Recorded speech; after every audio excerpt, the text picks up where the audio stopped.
Jiao Zi? Dumplings. A main dish from China. Serve 6. You will need 13 ingredients.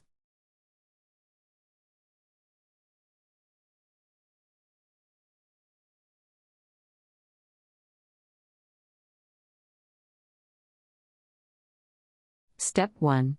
Place the minced cabbage in a large mixing bowl, add the salt, toss lightly to mix evenly, and let sit for 30 minutes. Take a handful of minced cabbage and squeeze out as much water as possible.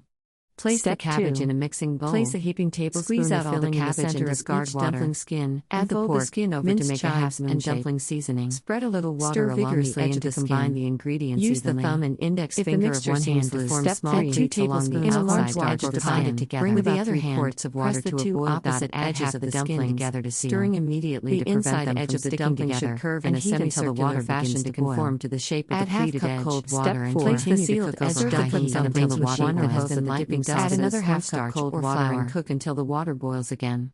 Remove and drain. Cook the remaining dumplings in the same manner. Country Reports, Culture, Countries, Travel.